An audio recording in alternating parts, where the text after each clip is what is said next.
Welcome back friends. In this video of machine learning with Python series, we are going to check out on multiple linear regression. Here we are going to use multiple attributes or variables to predict the dependent variable.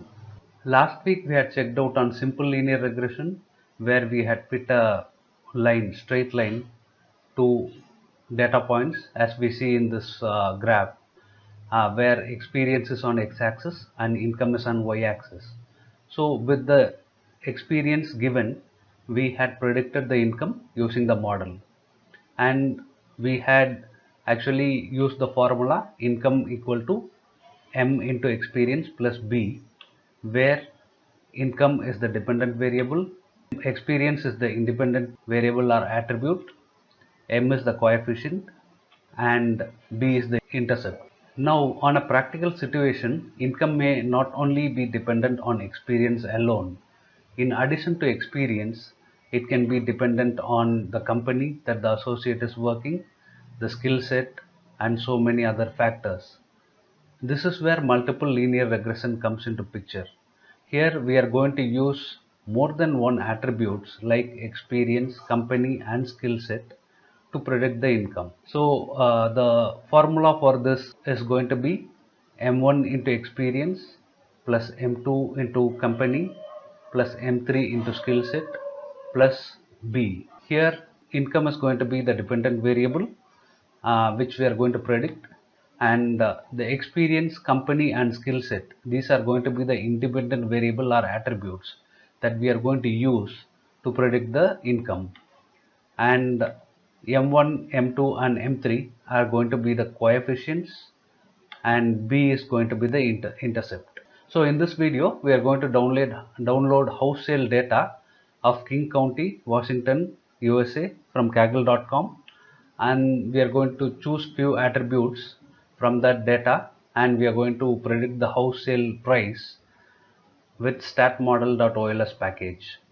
Next we are going to use significant statistics parameters like R squared or adjusted R square and T to compare different models, that is using different attributes within the same dataset, and check which model is performing better. And then we are going to use sklearn package to perform the linear regression using the same attributes used in stat model.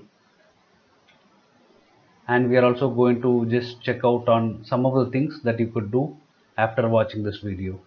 While I am logging on to Kaggle.com to download the dataset, please stay tuned.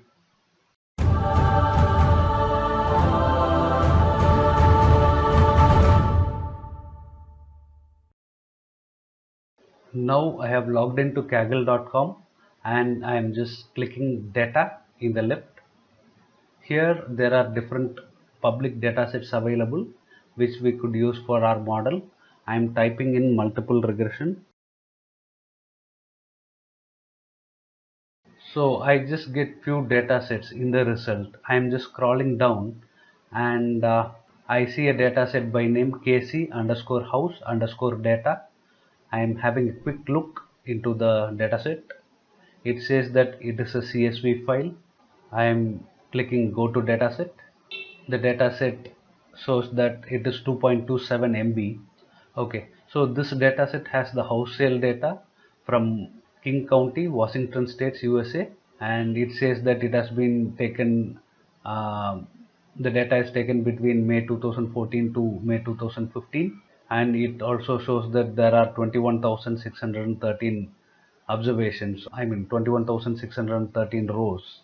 And I'm just scrolling to the left. There are different columns.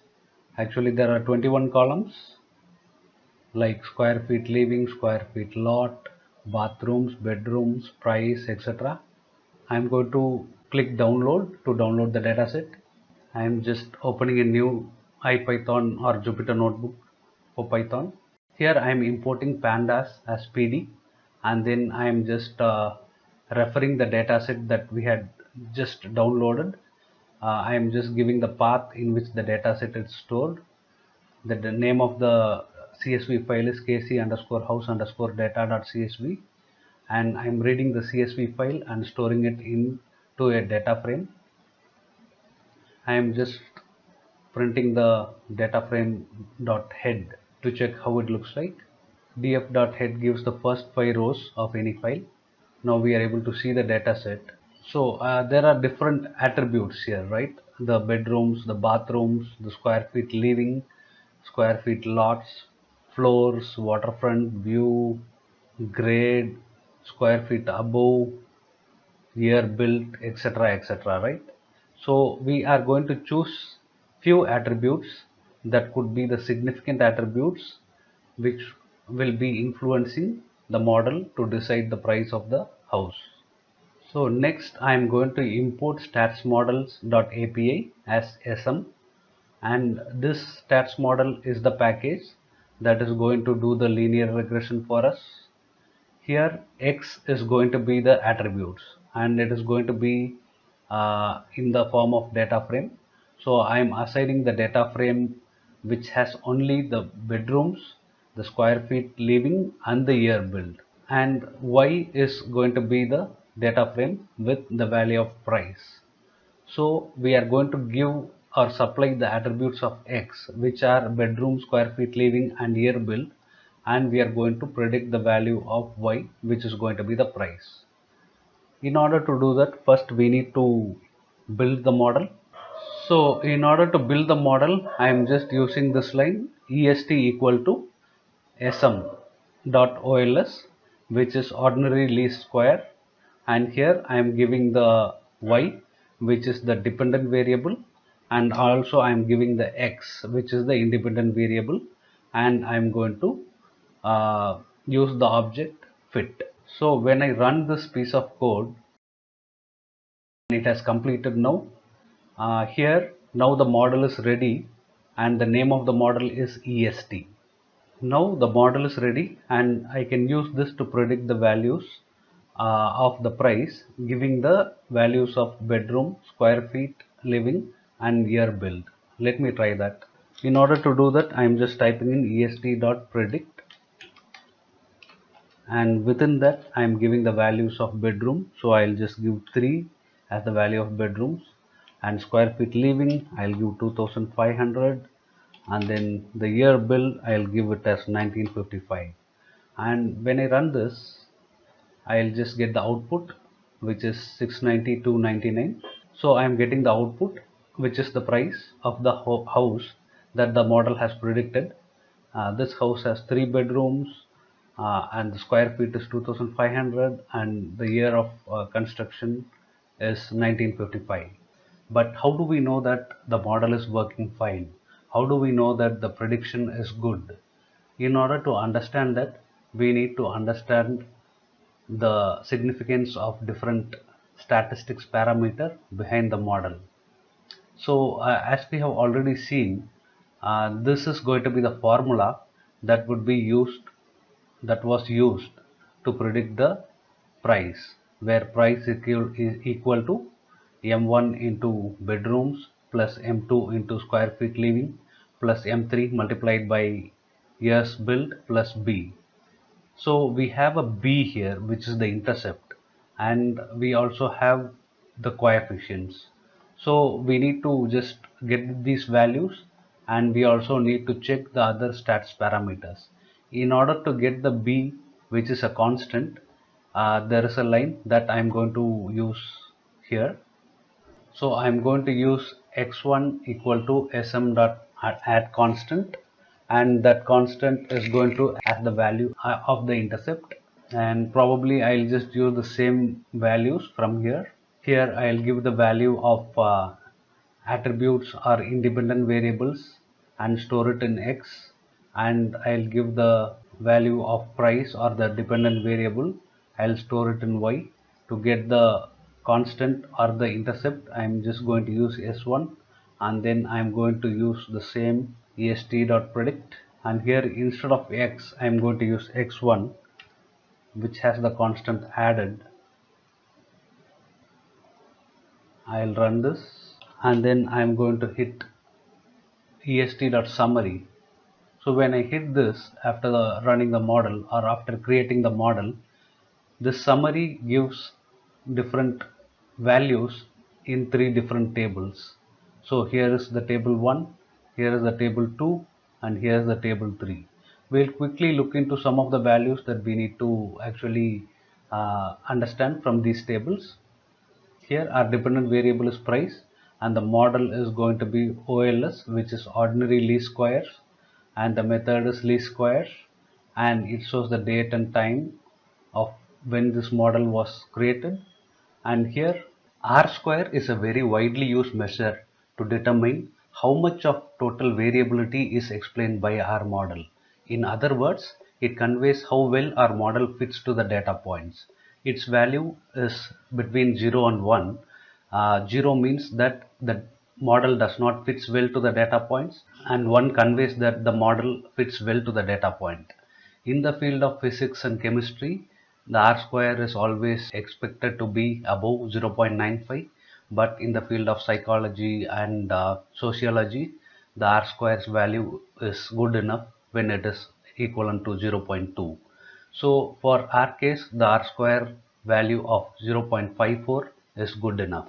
And if you come down here, you can see the constant 4.797 into 10 power 6. This is the intercept. This is the value of B, which you can see over here, and these are the coefficients. So these are the values of M1, M2 and M3 that we have seen in the equation. And here you can see the value of P. P should be less than 0.05. If it is more than 0.05, then it signifies that the specific attribute is not going to be significant in determining the value of the outcome. Now let's check how the model works by adding one more attribute. I'm just going back and I'm just checking here. I'm going to add an attribute which is not going to be that significant to predict the value of the outcome. So I'll take the ID here. This ID, it seems to be a insignificant attribute when it comes to predicting the price of the house. So let me just create a model and include ID as well. So I have done that, and I'm just going to type in est.summary, and I'm going to hit a run. Here you can see the model. Now I have placed both the regression results side by side. On the left side, we have the regression results from the three attributes: bedroom, square feet living and year built. And in the right, we have the regression results using four attributes: bedroom, square feet living, year built and ID. So if you see the R square, it is almost same for both. Here the value of R square is 0.54 in both the models. This means that even by adding the new attribute ID, the performance of the model has not impacted much. And we can also look at the adjusted R square, which is 0.54 as well in both the model. So what is adjusted R square? When more attributes are added, the explanatory power may increase or stay the same in a model. And considering the number of variables, the adjusted R square may be equal to or less than the R square. So the adjusted R square penalizes the excessive use of variables. So in this case, we have used one additional variable ID, but even after doing that, the adjusted R square is equal to the R square, which means that the performance of the model is not impacted because of the usage of the additional variable ID. And we'll just get to know why the performance of model has not been impacted.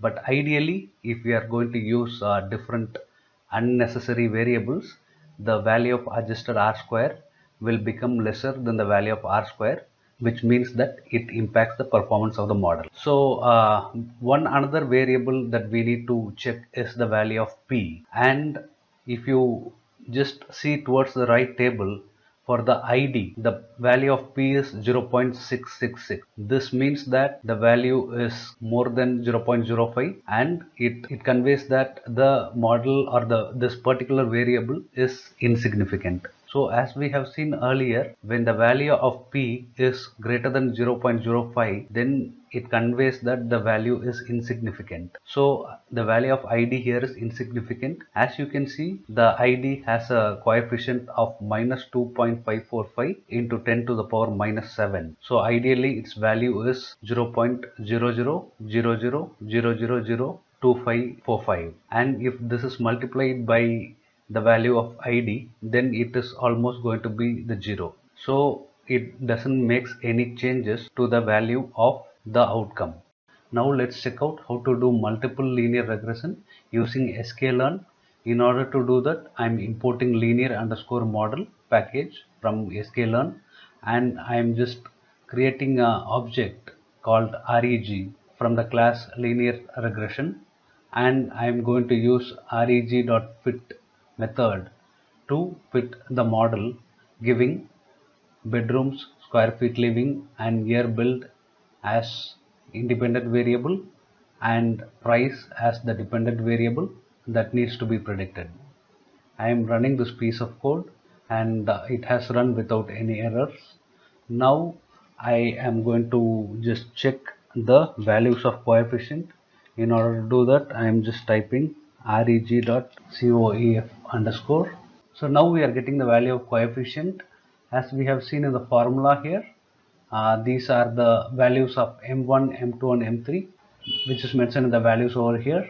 And then in order to get the intercept, I am typing reg.intercept underscore, and if I hit enter, I am getting the value of B, which is as per this formula. So now we can easily predict the price, and in order to do that, I am just typing in reg.predict, and in that I am going to give the same value that I have given in the OLS model. So I am just going to go up and I'm going to just copy paste here. So for 3, 2500 and 1955, the OLS model has predicted 690k. Let's see what the linear model from sklearn package predicts. It is predicting 744 190 versus the OLS model, it's predicting 690 229. So there may be differences between two different packages even though it's the same model based on how the value is calculated.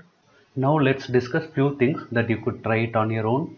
Here we have already seen the values of coefficient, that is the values of M1, M2 and M3 respectively, and they are mentioned in the output from line number 10. And we also know the value of B, which is the intercept, and it's mentioned in the output from line number 11. And we also know the values of bedroom, square feet living and year built, which we have given in line number 12. So you can use the same formula that is displayed here and then just calculate the price and see if that is equal to 744,190.87. The next thing that you could try it out is you can also add the zip code that is there as part of one of the attributes, and you can just check how your model is impacted when you are adding the zip code as one of the additional attribute. I have included this code in my GitHub repository and have added the link to the description of this video, and I have also mentioned the index of this video in the description so that you can refer the index and to just check out any specific parts of this video. Hope you like this video. Please don't forget to subscribe my channel in order to see more videos related to machine learning and deep learning. Thank you very much.